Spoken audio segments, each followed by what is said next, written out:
vocês soltassem a primeira pergunta. Parece que o Guilherme está com uma dúvida referente ao CA. Você podia soltar a pergunta aí para mim? Fala pessoal da Atenas, meu nome é Guilherme, eu tenho uma pergunta aí para vocês. Quando eu tenho um produto e depois de uns meses ele tem seu CA vencido, eu posso continuar utilizando o produto até o fim da vida útil ou eu preciso descartá-lo? Responde aí para mim. Tiagão, queria que você respondesse essa para mim, cara. Isso daí é uma dúvida que me assombra aqui. Vou te falar que no meu telefone, acho que 5 ligações por dia é essa pergunta. Eu queria que você respondesse, nada melhor do que o cara que cuida de CA, responder essa pergunta aí para o público. Por favor. Guilherme, primeiro, obrigado pela audiência, tá? Essa pergunta é bastante pertinente e para nós que estamos envolvidos com equipamento de proteção, é uma pergunta até relativamente simples, tá? Existe uma nota técnica que é o 146/2015 e ela distinguiu. Eu acho que esse assunto ele sempre foi polêmico até esse momento, tá? Porque pensava-se o seguinte: comprei um equipamento, esse equipamento está em perfeito estado de conservação e uso, e aí venceu o certificado de aprovação e de repente esse produto ele foi descontinuado pelo fabricante, ele não vai ser mais fabricado, tá? E aí o que eu faço? Eu tenho que dispensar, por exemplo, descartar um lote inteiro que eu tenho e que às vezes eu investi um ticket muito alto. Até então, sim. A partir desse momento, a norma diz o seguinte: diferença, que fique claro, diferença entre validade de certificado de aprovação, diferença entre validade de equipamento, que inclusive a validade do equipamento de proteção está agregada no lote dele, tá? Então, eu vou responder categoricamente, vou tentar fazer isso de maneira objetiva. Comprei um equipamento de proteção com certificado de aprovação válido, tá? Ele está em perfeito estado de conservação e uso, está dentro do meu almoxarifado, ninguém botou a mão, uma semana depois vence o certificado de aprovação. Posso continuar utilizando? Sim, desde que eu tenha e consiga comprovar que eu o comprei, eu adquiri com certificado de aprovação válido e que ele esteja em perfeito estado de conservação e uso. De maneira objetiva, eu acho que isso esclarece um pouco dessa dúvida. Sem dúvida. Posso fazer uma? Claro, faz lá dentro, por Fábio, favor. Um distribuidor, ele tem esse produto na prateleira e acontece exatamente esse certificado venceu, o fabricante não teve continuidade ou esse fabricante fechou, mas esse produto está em validade, não o CA. Como é que fica? Ele não pode ser comercializado mais?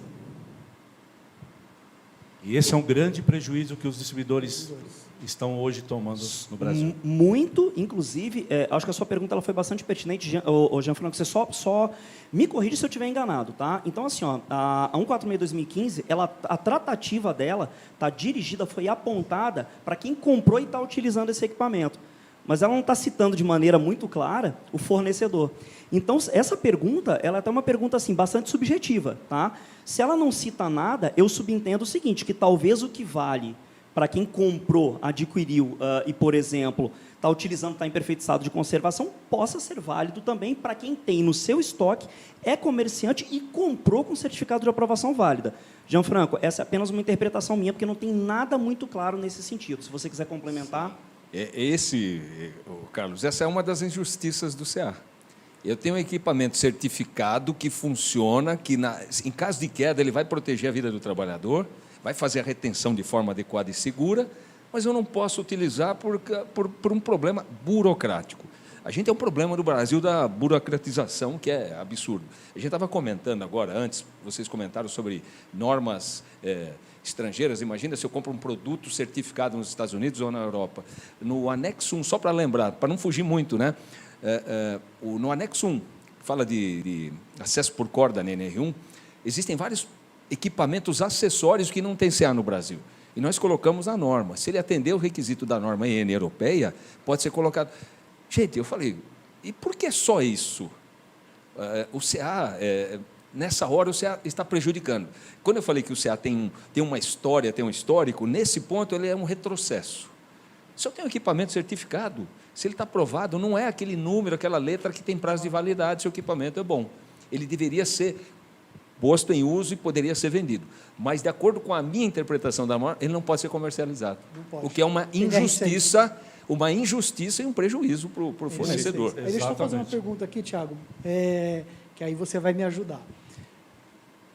Tudo bem, eu comprei antes de ter vencido. Coloquei na minha prateleira ou estou usando no meu centro de treinamento direitinho. Aí você falou, desde que eu comprove que eu comprei antes. Como é que eu comprovo? Nota fiscal tem o lote, tem o NCM. Não tem note. Do produto não tem. Na nota fiscal NCM? Tudo bem que você tem o produto, mas não prova que aquele produto, aquele cinto, está naquela nota. Está naquela nota, exatamente. Entendeu? Não tem como eu provar isso, É. entendeu? Através só da nota Por fiscal. isso que a gente sempre, uma das coisas é conhecer um fabricante, seja de qual equipamento for, o PI que for, comprar de uma pessoa séria que tem um histórico disso. Não digo que empresas novas que estão vindo no país não sejam viáveis, mas empresas que são sólidas, que estão há muito tempo, com certeza podem vir absorver isso e repassar ao cliente de uma outra forma. E que, em relação ao lote, a Atenas possui lote. Não, Todo sim. lote que ele está vinculado automaticamente à nota fiscal? Tá? Ok. Deixa eu até Qualquer Talvez você seja uma por quê? exceção, né? Por quê? Porque nada da fábrica que foi fabricado nesse mês é vendido no outro. Ok, mas aí, por Tá, exemplo, então, você vendeu esse para um lote- revendedor e esse revendedor vai passar para o consumidor Sim, final. sim. Esse lote já se Aí perdeu. ele se perdeu, Ou exatamente. nós estamos falando de cinto, um produto com valor Aqui. agregado um pouco maior. Vamos falar de óculos. Por isso que quando a gente estava Vamos falar de comentando na protetor sala, a plug. gente fala muitas das vezes da deficiência do distribuidor. Essa também é uma da deficiência do distribuidor. Por quê? Se o distribuidor é um distribuidor de giro, ele não tem que ter um cinto de 5, 6 meses no estoque. Posso dar uma contribuição sobre isso? Porque o Carlos é um dos... Eu sou consultor de uma distribuidora. Então, a distribuidora, uma das orientações é que na nota fiscal ela venda sim com o número do lote. Do lote. É normal e acontece você pegar uma nota fiscal de uma determinada distribuidora e não ter o número de lote. Nós fazemos isso até por uma questão de problemas jurídicos futuro, de você poder realmente comprovar que aquele produto faz parte daquela compra, que é até uma questão de prazo e tudo mais. Isso é um Rastreabilidade. item. Sensacional. É fundamental. Segundo, dentro desta empresa na qual eu presto consultoria, o produto que chega, ele entra pela prateleira de um lado, mas ele sai pelo outro. Então, o estoque ele é sempre renovado. Porque já no passado, principalmente com luvas, que são um produto mais perecível, cremes de proteção, imagine você ter que ficar abrindo a embalagem, verificando lá, muitas vezes até a gravação não é tão correta, a gravação não é tão legível. Então, a empresa adotou um sistema que as prateleiras elas têm dois lados.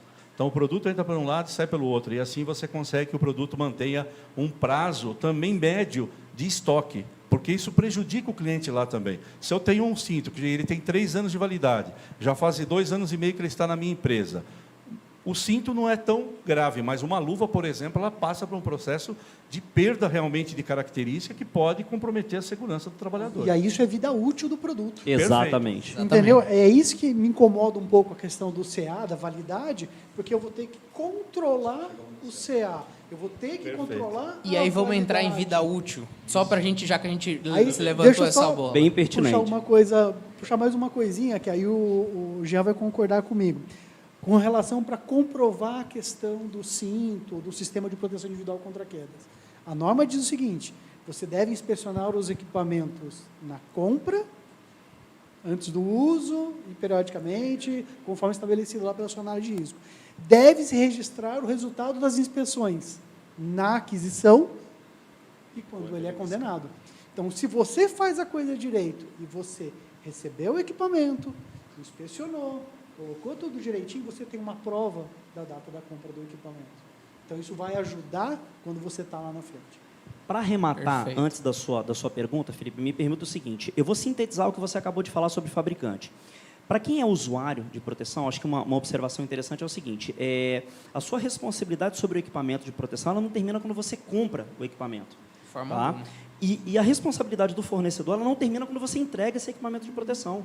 A gente está falando de uma cadeia, de um processo inteiro que o GRO está vindo, eu acho que para englobar tudo, porque usa-se como ferramenta de amparo o equipamento de proteção. Mas você tem o equipamento de proteção, ele é o final de toda uma cadeia que começa na avaliação. Então, a sua responsabilidade com o equipamento, embora por vezes ele possa custar 99 centavos, ela vai muito além de pura e simplesmente comprar. Então, a gente sabe, claro, que a normatização, às vezes, ela é um pouco subjetiva. Então, depende muito do perfil de gestão e do tipo, do seu perfil profissional, para fazer a gestão da aquisição e do uso desse equipamento de proteção. Perfeito, perfeito. Posso O que fazer um Pode, comentário? Claro. Fábio, você tem razão, mas só a NR35 tem esse dispositivo, isso é um problema. Então, para equipamento de trabalho em altura, a gente está resguardado com uma norma que me obriga, né, a fazer o registro na aquisição e os periódicos e na hora do descarte. Então, para trabalho em altura, os EPIs, eu tenho um requisito técnico que eu consigo evidenciar isso na gestão. Agora, para as outras atividades, não. Então, é um problema da confiabilidade do teu fornecedor, né, transmitir isso para você, ou você buscar o melhor.